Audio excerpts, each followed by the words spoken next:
what I've gotten, whatever it is that you're feeling, is be enough for people to want to stop doing business. A friend of Melody's that I met, and we were working on a project together, and abruptly she called a meeting and said, I'm going to have to halt our project because she didn't want the project to be overshadowed by the drama between Melody and I. Nah, it ain't a matter of me choosing or telling people they shouldn't do business with you. I would characterize that as a master manipulator. That I did pull away to focus and concentrate on myself, but I didn't abandon Destiny. I haven't spoken to Melody since we rapped. Heard that and knew that wasn't accurate in the face of me. So I'm going to show you, Destiny. Me, you said, what's up, Mel?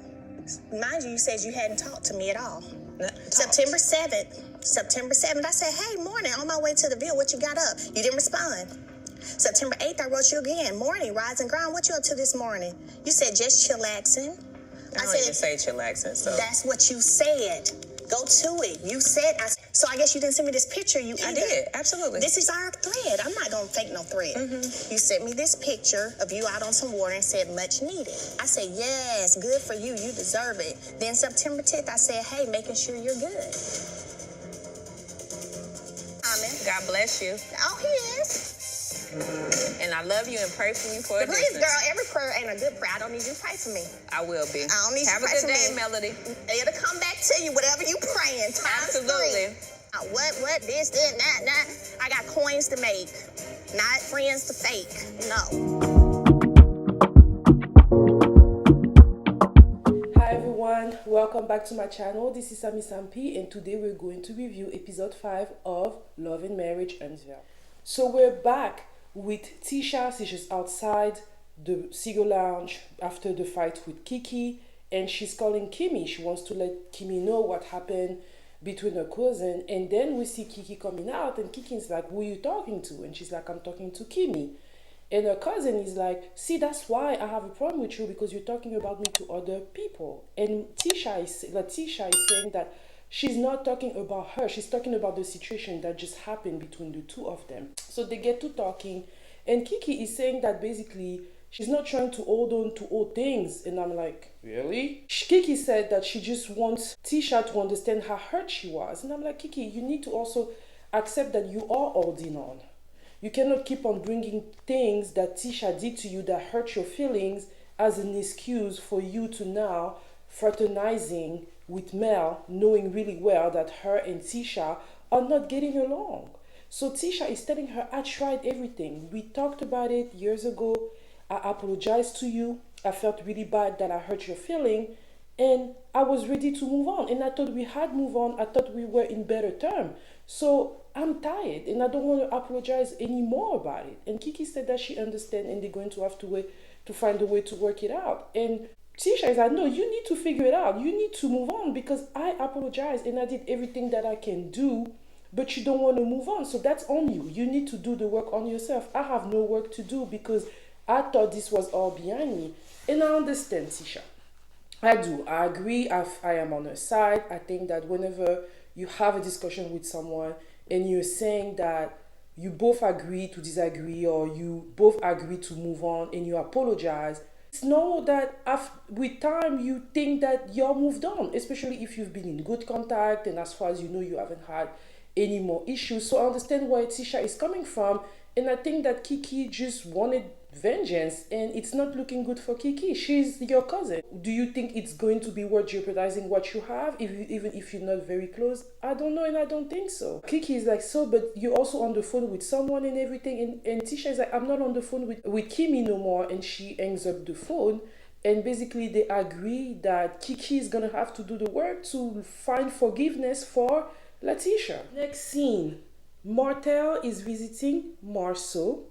They say hi to each other and they catch up. Martell tells Marsau that he had the kids' book signing, but the kids were not there. And Marsau is shocked and he's like, what's going on here? Why are the kids not there at the book signing? And Martell is like, well, this happened because it was during the week for Mel, and that's why, and I'm still very embarrassed about it. And I'm like, Martell, don't try to downplay what happened. You know what you did, and I'm pretty sure that Marsau too. And Marsau is telling us in the confessional that both parents are using the kids as weapon. And I agree, they both are. But I would say that so Martell is doing a little bit more, because his goal is to make Mel look bad. And he's trying to use the kids to do that because he knows that he is portrayed as a good father, which he is, and he's trying to use that to its advantage. And Mel is defending herself the best she is, but I think that in the long term, that might be detrimental, that will be detrimental to their children's well-being. Marsau tells Martell that he's seen that Marsau has been busy with the wine and the cookbook and how is everything going. Martell tells Marsau that he is planning on having, something going on, a party for his new wine, and he wants it to be in Atlanta. So he would like to organize something in Atlanta. And Marsau is like, oh yeah, that would be great. I would love to come. We can go out and everything. And Martell is like, oh no, this is not that type of trip. And I'm sure they're referencing to the famous Atlanta weekend where Coleslaw was there. And he's like, no, that's not that type of trip. And then Maurice is like, well, you're single and I can go to the club. I want to go to the club and everything. I'm a married man. I can go to the club as long as I don't act single. And a part of me is like, yeah, like personally, I don't think that because you're married, there's things that you cannot do, especially when going out. You can go to the club, just act right. Because I will go to the club. So, let me all know what you think of that in the comment. Martell is telling Marsau that he would like to buy back into the company that they built together. And Marsau is letting him know that this is not something that he's against with, but he has a better proposition. He's telling him that he would like to talk about it with Latisha because Latisha is his business partner on this and he needs an opinion. But he thinks that maybe it would be good for them to work on a joint venture together on a project to see if they are a good team and if this can lead to something else, and then eventually Martell buy back into the business. And Martell tell him, so are you telling me that you basically need to talk to your wife? And he's like, yeah. And a part of me is like, usually when men do that, that means they don't want it. Like, one thing I know about being married is that my man is always willing to make a decision unless he's not sure, and then that's when he's going to be, let me talk to my wife. And he's just probably looking for Latisha to say no. That's my opinion. Let me know what you think about it. Then Martell asked him, so if it wasn't about Latisha making a decision, would you be okay with me joining the company? And Marsau is like, absolutely. I know what you bring to the table. We do have different ways to work, but I know what you bring to the table. And this started with you, me, and our wives. So yeah, definitely. So Martell tells him that he really appreciated it. And he seen we have Maurice and Kimi. Maurice is doing some work around the home and Kimi is loving it. She likes to see her husband doing manual labor. And then they get to talk and Kimi is letting him know what happened when she was watching TV the other day. She got a call from Tisha telling her what happened with Keke and everything. And Maurice is like, this is looking bad and Miss Wanda is going to intervene and this is not going to be good and Kimi should not be in the middle of it. And she's like, she knows she doesn't want to be in the middle of everything, even though the lady loved to put her in the middle of everything. And I'm like, yeah, because you are the only one that's like, non-confrontational. You have very good communication skills and a lot of good qualities. So yeah, they're doing good. They're flirting. Maurice is loving his wife. We can see that the Puerto Rico honeymoon did them a lot of good. And I love to see a happy married couple. Next scene, we have Destiny. She's visiting Maurice and she's explaining that she needs some help with personal finance, and that is the reason why she's coming to see him.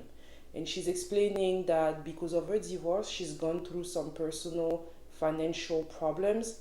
When she moved in to Huntsville, she had big plans. She bought a house with her husband and everything. And after the divorce, she basically did not leave the house because she did not want her children to be in a different environment.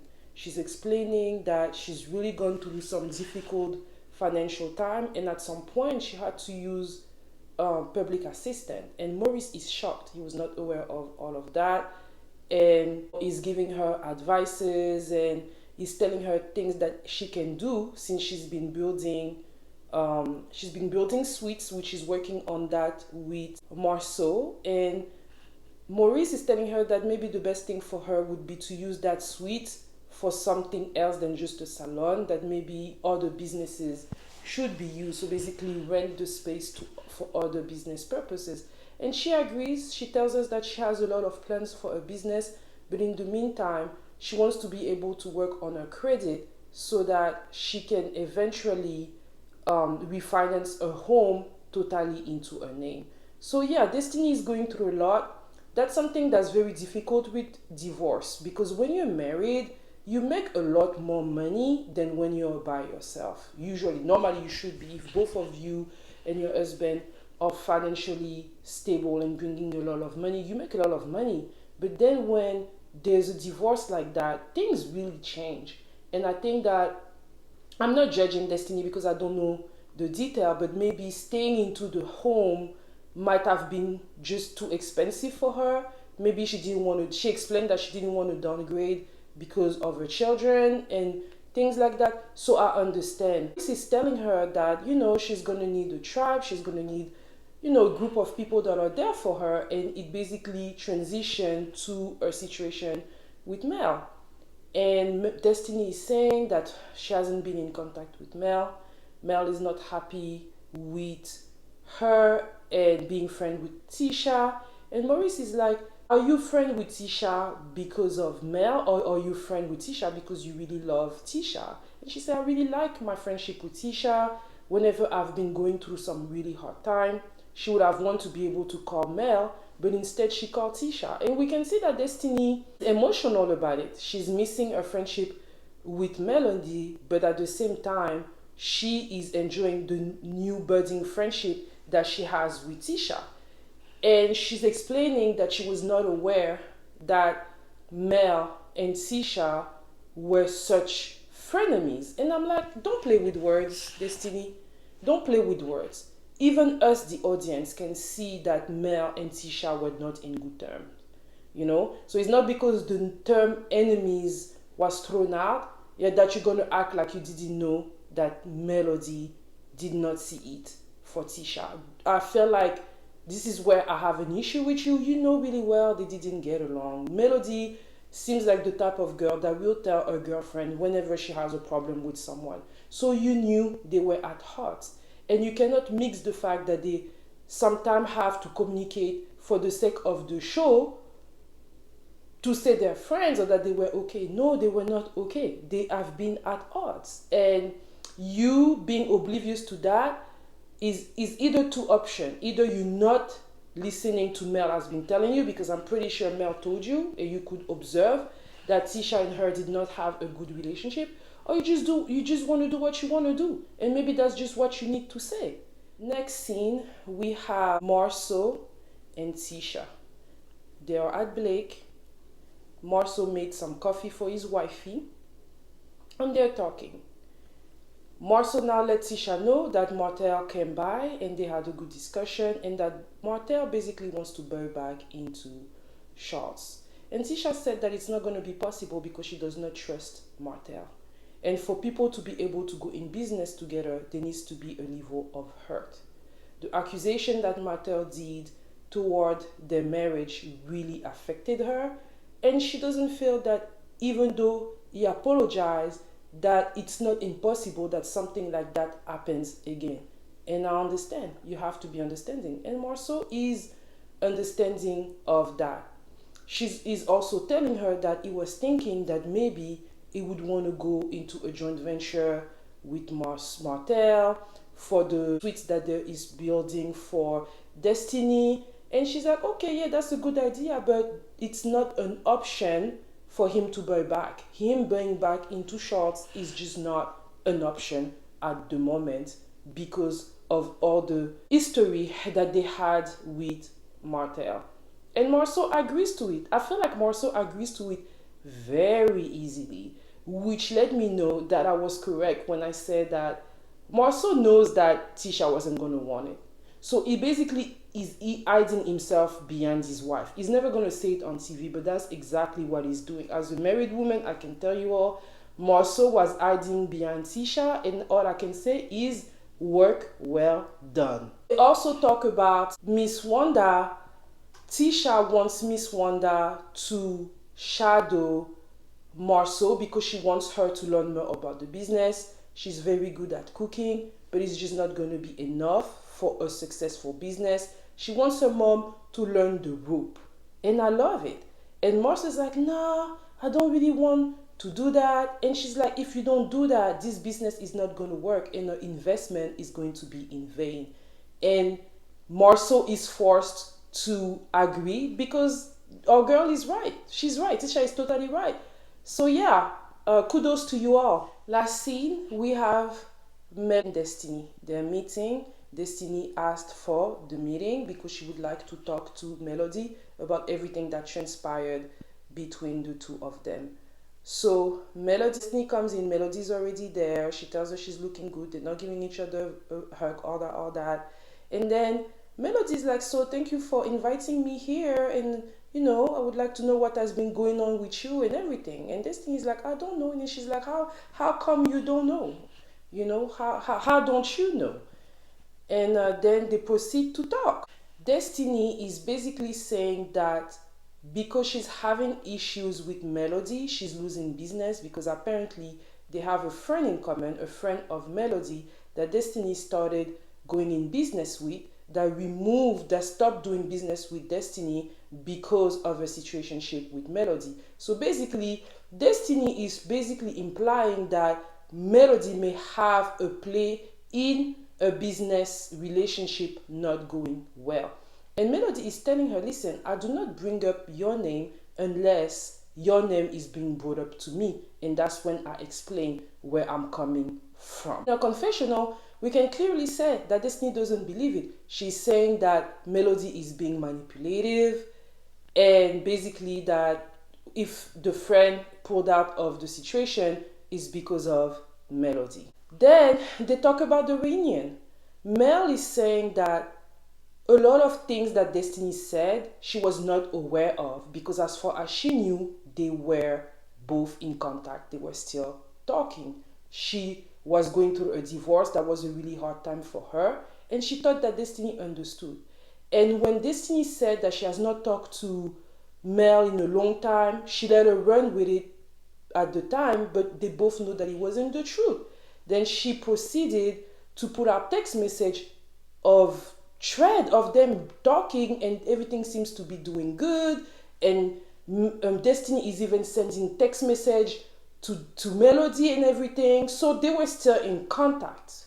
That's what Melody is trying to say, that you were acting like you didn't have any news from me anymore and I cut all communication with you when that was not the case. And Destiny was like, well, we weren't talking anymore. And here is the thing. Yeah, they probably used to talk on the phone all the time.